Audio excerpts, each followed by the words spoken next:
아무리 땅 옆에 도로가 확장된다 해도 맹지인 것은 바뀌지 않기 때문에 도로 문제를 해결하여야 땅의 가치를 배 이상으로 높일 수 있습니다. 매물이 접하고 있는 땅은 제가 클릭하는 땅들입니다. 아무래도 도로가 확장되었을 때 매물과 최단 거리로 연결되는 매물 왼쪽의 전으로 들어오면 좋겠지만 면이 아닌 꼭지점으로 맞닿아 있어 저 전을 통해서는 건축 허가가 어려울 것 같습니다. 가능해 보이는 첫 번째 시나리오는 왼쪽 위편 땅을 통해서 들어오는 것인데 현황 도로에서 이어지는 이 땅의 끝부분을 땅 주인에게서 매입하는 방법입니다. 정확한 면적은 측량해 보아야 알겠지만 대략 4, 50평 정도 될 것 같습니다. 40평이 평당 200만 원이라 가정하면 벌써 8천만 원이란 큰 돈이 들어갑니다. 우선 이 땅을 땅 주인이 팔지도 미지수이고 판다고 해도 시세의 두세 배 이상 받을 가능성이 농후합니다.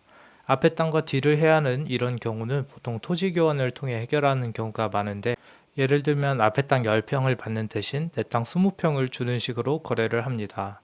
하지만 이번 경우는 매물의 크기가 작아서 도로 40평 대신 땅을 다 주게 생겼습니다. 그리고 무엇보다 내 땅 어딜 봤더라도 위쪽 땅 주인이 실익이 없어 보입니다. 또 현황도로 아랫부분 토지 전체를 사는 방법도 있겠지만 저 토지를 시세대로만 살 수 있다면 굳이 이번 경매 물건을 안 사도 됩니다. 이미 도로 조건이 좋고 땅 모양도 이쁘기 때문이죠. 저 땅을 살 수 있다면 반대로 제가 경매 물건 낙찰받은 사람과 딜을 할 수도 있는 거지요. 아무래도 땅을 매입하는 방법보단 사용 승낙을 받는 쪽이 나아 보입니다. 아무튼 원만한 합의가 이루어지지 않는다면 큰 메리트가 없는 계획입니다. 그 다음은 비슷한 맥락으로 위쪽 오른편 전을 구매하는 방법인데요. 역시 토지의 끝부분에 길을 낼 부분만큼 매수하는 것입니다. 다행인 것은 왼쪽 땅과 주인이 달라서 협상의 주체가 독점이 아니라는 것입니다. 하지만 이 방법도 앞의 방법과 고민할 부분은 똑같습니다. 따라서 좌우 두 땅 중 원만한 합의가 되는 땅으로 딜을 해보는 것이 좋겠습니다. 지금 우리 매물 아래쪽에 있는 현황도로는 물건 아래쪽에 있는 목장까지 이어지는 막다른 도로입니다. 지금 선택된 땅들은 주인이 모두 같은 한 사람이고 대부분의 현황도로가 이 땅들을 통과합니다. 도로의 입구에 동물병원이라 적혀 있고 대문을 설치한 것으로 보아 개인 소유의 사도일 가능성이 높아 보입니다. 그런데 이 현황도로가 오른편의 전의 일부도 통과합니다.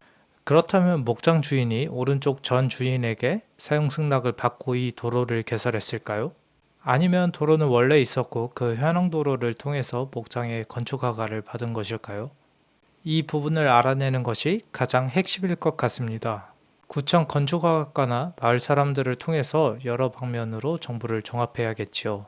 용인시 건축조례를 보면 주민이 오랫동안 이용한 통일로로 신축허가가 난 경우 이해관계인의 동의 없이 심의를 거쳐 건축이 가능할 수 있다라고 되어 있기 때문입니다. 어쨌든 맹지 탈출의 방법이 3개 이상으로 맹지 중에선 A급 맹지이나 인접 땅 주인들과의 협의는 쉽지만은 않을 것 같습니다. 지금 당장은 생각나지 않는 다른 출구 전략이 있을지 고민도 해봐야 하고요. 그래도 주변이 개발되면 맹지일지언정 토지 자체의 가치는 올라갈 것입니다. 맹지 문제는 해결을 할 수도 있고 못할 수도 있으니 이번에는 조금 보수적으로 접근해 보겠습니다. 보통 맹지는 인근 땅의 3분의 1에서 4분의 1 정도의 가격을 받습니다. 인근 땅들은 최근 거래 사례를 통해 200에서 250만 원 정도인 것으로 추정을 하고요. 리스크를 줄이기 위해 건축이 가능해졌을 때 땅의 가치를 200만 원으로 잡겠습니다. 그리고 맹지를 해결하지 못했을 때 그의 3분의 1 수준인 65만 원으로 잡겠습니다. 4분의 1이 아닌 3분의 1로 잡은 이유는 수요가 있는 땅이라 가산점을 준 것입니다. 물론 가격 산정의 방법은 저만의 방법이니 참고 정도로만 봐주시고 다른 원칙이나 계산법이 있으신 분은 본인의 기준으로 책정하시면 됩니다. 결론적으로 평당 65만원에 85평이므로 제가 도출한 최종 입찰가는 5,525만원입니다. 그렇게 입찰 기일이 되어 온비드에서 전자입찰을 하였고 그 결과는 네, 아쉽게도 3등입니다. 최고가는 6,015만원으로 평당 70만원 정도를 쓰셨네요. 축하드립니다. 그렇지만 저보다 더 아쉬운 분이 있죠? 그렇죠. 2등 분이십니다. 6,001만원. 정말 아쉬우시겠어요. 입찰 결과를 보면 1회차에 무려 20명이나 입찰을 하여 원산면의 인기를 실감할 수 있습니다. 그 중에도 3등을 한 졌지만 잘 싸웠다 위로합니다. 땅은 그 땅의 주인이 있다고들 합니다. 그리고 이번엔 제가 아니었던 것 같습니다. 아쉽지만 다음에 더 좋은 물건들이 나오겠지요. 그럼 우리 같이 숨어있는 보석들을 계속 찾아봅시다. 오늘 영상은 여기서 마칩니다. 감사합니다.